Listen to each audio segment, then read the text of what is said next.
Hello my loves, welcome to another video. Today I am doing a beautiful set of classy Christmas nails on Chloe because she came home for a couple of days and got stuck in the storm. If you've been affected by storm, but we are all sending our love. Teddy sends his love as well. Apologies for the puppy interruption, but he wanted something to play with. Right, so obviously first we're going to push back those cuticles. We're going for short because Chloe has lots of commitments that mean she can't have long nails, and obviously her work. But there's lots of Christmas parties and events coming up, so we wanted to do something kind of demure was the word actually, demure, where there's this shimmer and gold but not too overly Christmassy. And we're using an acrylic that I haven't used before. I've used the brand, but it's a new acrylic for me and it's absolutely stunning. I'm excited to show you. So there's everything pushed back. I'm going to take my e-file bits. That sort of thing is available on Amazon. I've got a link to all my basic everyday products that I use for nails. So you can have a little look at that if you choose. I'm just going to exfoliate this overgrown area. There will be a little bit of nipping required, but the more we can exfoliate and naturally move out of the way, and you can see it's like dry, chalky. You don't see it with the naked eye. So when the cuticle area grows, oh gosh, I'm really warm. Then, or the nail fold, it grows down onto the nail plate and it creates like a sticky film, almost like a cling film. And you won't see it until you agitate it, and then it looks all dry and like chalky like this. And that's what we're getting rid of. You'll feel it when you push the cuticles back. You'll sometimes feel a like a resistance, a sticky resistance, and that's that. Teddy, every time I do a voiceover, he gets really jealous that I'm doing something. Teddy, excuse me. Oh my God. I'm going to have to put my TikTok in the description box. I keep forgetting because he talks to me as well. And I've got videos. No, I'm not asking you to. I've got videos of him literally telling me off and having arguments with me. He's a funny dog. Nearly a year old, aren't you? It's your birthday on Christmas Eve, isn't it? Teddy going to be a year old. Are you beautiful? Oh, you want your Teddy. Teddy wants his Teddy. That's what it is. Right. So I've turned the rotation of the e-file to reverse and then gone the other way. I always do half and half. And then we'll just trim anything that's still in the way and doesn't need to be there. You can see it. It's white. It's not pink. It's not living. It's just white and sort of dry. Some people's are not dry. They can be a little bit softer. Abby's, for example, is quite soft. But and most people, it kind of presents like this. And it's just about knowing when to stop the nip. You don't want to go too far with it. You just need it out the way and neaten it up a little bit. I think a lot of the time it's for aesthetics, but when it's sort of like bits hanging, you also run the risk of that touching the product and causing lifting. So you need it out of the way. There we are. Okay, so now I'm just going to use a 180 grit sanding band. This is from Melody Susie, as is the e-file. You get 100 sanding bands with the e-file bit, the mandrel bit, for I think it's like £5. It's around £5, which is amazing. And they're very smooth because they're 180 grit. And I just have it on like a number 10 on my e-file, my Melody Susie e-file. I mean, you could stop it with your fingers. You can run it on your hand. You don't press down on it. You don't put any pressure on it. It's just a tickle. And I've only really adapted to this method since having arthritis. So it just takes a bit of pressure off, because when I use a hand file, my thumbs automatically lock into the position that caused osteoarthritis in the first place. Because I've got, I think my son said it was called hitchhiker's thumb. It's bendy. My thumbs bend backwards too far, and that's caused the problems over the years of repeatedly using my hands. So I think it's important to understand the ergonomics of how you work, because then you can adapt and use the equipment that protects you from long-term issues. Because I didn't ever think I'd get bad hands. I thought it was funny that my thumbs used to lock and get bent. and now it's painful and has caused, lifelong issues. So I would just really recommend looking at how you work, even how you sit. So just so you know, now I'm dehydrating with isopropyl alcohol. When you're sitting, be really mindful, because I tend to cross my legs underneath my chair, like behind me, and then lean forward, and I get a bad back. It's really interesting. The tips I'm using are the ultra thin tapered tips from Glitter Planet, because they are just so easy to adhere. I had a student that was finishing one of my courses, and I noticed the tips she was using, and if you're watching, hello darling, the tips she was using were really thick, and they're a lot of work. Now, if you can get tips like this, I used to sell, when I had the brand, tips that had a nice thin adhesion area, because what you don't want to cause a lump, you don't want to cause loads of filing. You just need it to be a nice small adhesion layer. You're literally creating a surface to work on. This is the acrylic goddess. Can you see that shimmer? It's like a subtle gold shimmer, as if a little fairy came along and just made the acrylic magical. It's the most beautiful buttery gold shimmery, and it's not too much. It's not in your face. Do you know what I mean? It's really, really subtle, but it gives the acrylic some depth and it's a beautiful base shade as well. But I'm in love with it. It's the first time I've used it. I didn't know how it worked. I didn't know if it was like, I don't know, a wet or dry. You know what I mean? But it worked beautifully. Really, really smooth and buttery. And I really want it on my hands. It's just that I'm having a bit of a flare up, and I'm not sure if I can handle doing myself a set of acrylic nails at the moment.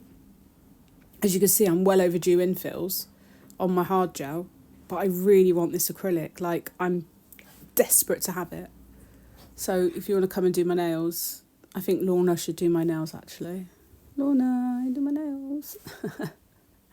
But I really want it.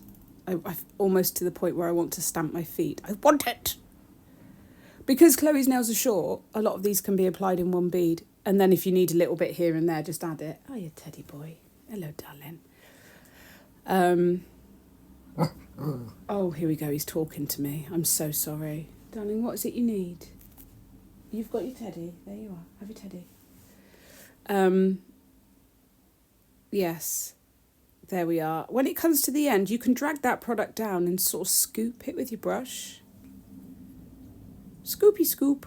Like that. It's not difficult. It's nice and easy to do. It's just knowing how quickly your system sets, how to work with it, getting the ratio right, and then you'll be able to literally walk those beads down the nail. Simples. I think I just, popped a little bit here.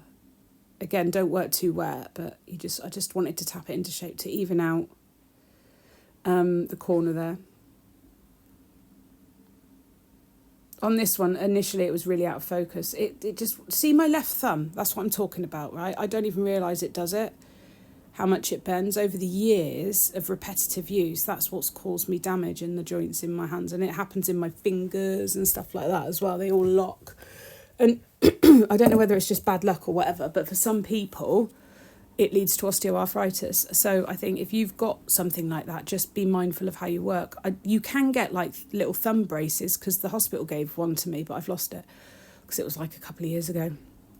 And they're this tiny little plastic ring that you put on your thumb, and it stops it over bending, but it's awful to work with. It's impossible.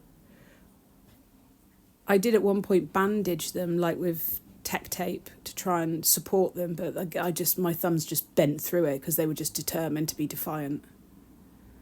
Oh, is this satisfying, man? What are you drinking anyway? I've got normal Yorkshire tea today. As we know, we always talk about what we drink, and also when you're new, I ask you to say where you're watching from. So many people watch from so many much more interesting places than I film from. It's amazing. Right, my apex wasn't big enough there, so I just had a second bead. And see how lovely it blends? No probs. Can you see that little shimmer in there? Also, looking at the shape of them now, I did not pre-file the tips. Normally, I apply the tips, and I file them. And then I apply the acrylic. And I say to you, it causes much less work. I didn't do that, so I had more work.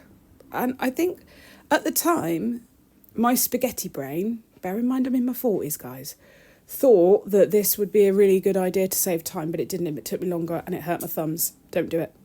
Always pre-shape your tips to like perfection, because otherwise you just put in more product on something that's the wrong shape anyway, so you've got to take more stuff off. Do you see what I mean?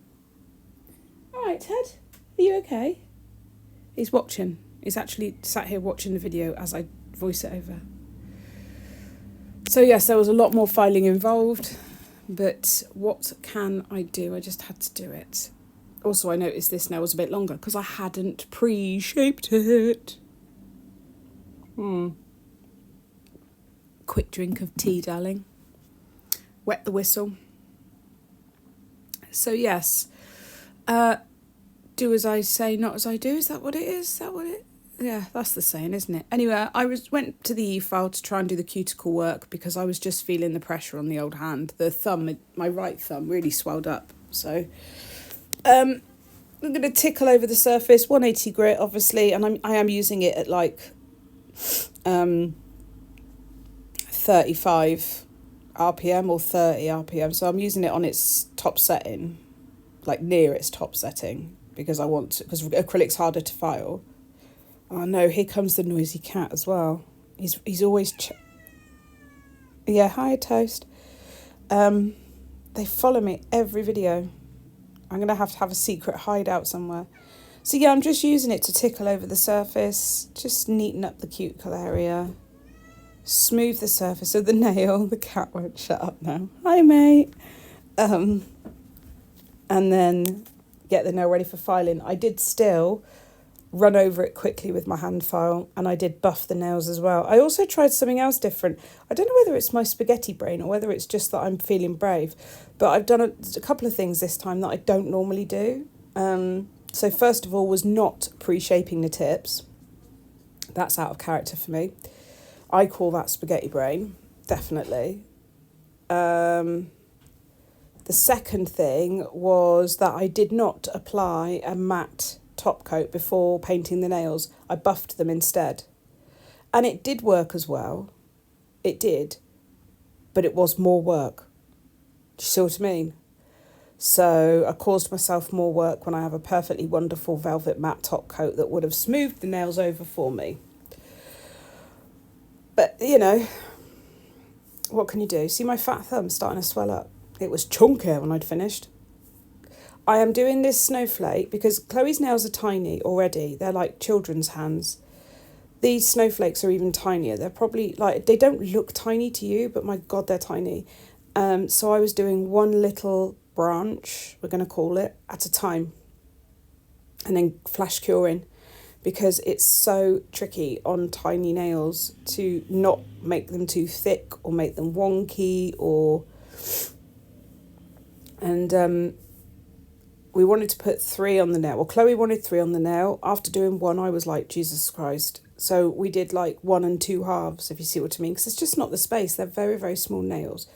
If you look at how tiny her fingers are in comparison to mine, and I've got quite small hands, the tips I used on her were like an 11, a 10, a 9, a 10, and a 7. Like, I was using middle fingers on her thumbs, put it that way.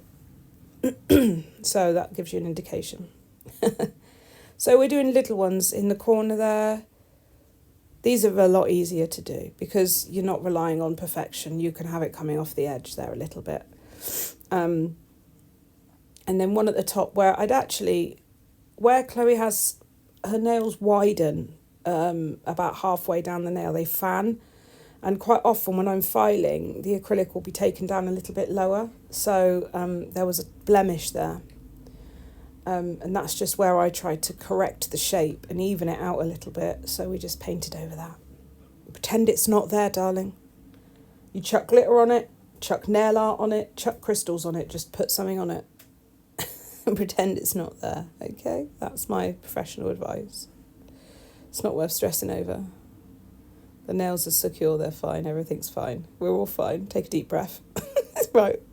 Then we're going to put little gold dots in the middle because we're tying in the gold that's going to be on the other nails.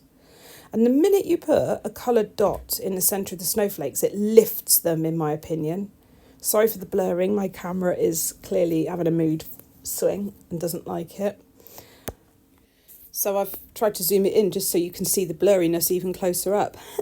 Anyway, I'm doing white and gold dots. Basically, this is the accent nail. The other nails are going to be gold French, but we needed to tie in the gold. And I firmly believe that by adding that little dot to the middle of the snowflake, it just lifts it to a new level. Like, a simple little thing makes it look so much nicer. So we're doing a hand-painted French. We're using Madame Glam's gold art gel, and the snowflake is using Madame Glam's white art gel. The brush I'm using is Euphoria Nails 15mm, but I don't think their website's open anymore, but you can get a 15mm brush from Glitter Planet. They're all kind of the same, so it's just the length of the bristles that I need to in order to lay down the nice French. I did find, by buffing and not applying the velvet matte first before painting the French, I feel personally that the gold didn't spread as evenly and as nicely, and I had to work a little bit more to get the coverage I wanted. Whereas when I applied to the matte top coat using it as a base to do art on top of, the tiny metallic pieces within the gold, they travel more evenly and easier. Teddy, I don't understand. Do you want that down there now? There you go. He just talks to me as if I understand his language, and I don't. I'll have to put my TikTok and you can find Teddy Talks. He literally chats to me like he thinks I understand dog noises. Anyway, look how tiny her tiny little nails are. She's so diddy. She's stuck here until the trains go again because of flooding. I'm going to keep her all to myself. Ha ha ha. Right, on to the next nail. We're going to do the same really on all of them. They only needed one coat, which is nice because you don't want bulkiness. So they all needed one coat of the French in the gold gel paint. Or art gel. I always want to call it art gel or gel paint, and whichever one I choose is normally wrong. I think it's gel paint. The French is quite a deep French, but I love a deep French. What do you prefer? Because I've seen some people doing the more rounded French. I just instinctively don't like them. You remember when coloured nail tips came out? That's sort of when I was training. And like if you were going to do a French, back when I trained, it was stick a white tip on and then just put clear acrylic on or clear gel. And they looked horrific because all the smile lines were in different places and they were just round and fat. And I like a long smile line. I think they look elegant. I am not taking, and this might be controversial, don't know, this is my choice. I am not taking this gel to the tip. I'm not capping in this gel paint because I need to cap the gel paint in clear top coat. And where this gel dries without a sticky layer, so you can apply it on top of your nails, technically, and it doesn't need a top coat, but I top coat it to seal it, obviously to stop it chipping. I need to cap those edges in clear, so I need some of the edge, some of the free edge, still to be clear so I can cap it. Does that make sense? I've always kind of just painted it the same colour, which is fine if you're using a sticky gel polish, but with this I've tested it basically by saying, right, I'm not going to cap the very edge of the tip. I'll cap it in clear instead to hold the design in. I don't know if any of my tired ramblings make sense. I hope they do. I'm using Madame Glam's No Wipe top coat. It's glossy and it lasts for ages. And now I'm capping that design. I do not want it to chip. I can't fix it if it does because she won't be here. She'll be back at home. And you can see this beautiful acrylic from Nailmate, Glitter Planet. It's got this shimmer, this subtle gold shimmer. It's so like perfectly balanced where it's not in your face, it's not too much, but it really is beautiful. It'd be gorgeous. I mean, it's gorgeous for Christmas, it's gorgeous for summer, it's gorgeous for bridal nails. It's really beautiful. I don't know how they get that ratio correct where you've got just enough sparkle to like please the sparkle lovers like me, but not too much so that it's people go, oh, I think it's a bit too much. It's not. Like this is that perfect balance in an acrylic. It's like the opal one. It's just as beautiful. I need more like this. I need all of them. There we are. Nice bit of top coat. Oh, so satisfying. We did this over 2 sittings as well because my hands were bad. So we did the acrylic on day 1 and Chloe was going to the cinema to watch Wicked. So we did acrylic on day 1 and then the morning after we did the design. Good old thumb shot, guys. Oh, look at that. Oh, look at that lovely sparkle in that acrylic. My nails are estate, so don't even look at them. I keep eating oranges, like the peely Christmas ones, so I've stained all underneath my nails. Oh my God, it's a nightmare. Look at that, so pretty. Right, well, here's a shot of the final set. I do hope you've enjoyed this video. Don't forget to let me know where you're watching from, let me know what you're drinking, and let me know what nails you would like to see, what kind of styles, lengths and designs, and I'll see you in my next one. Bye!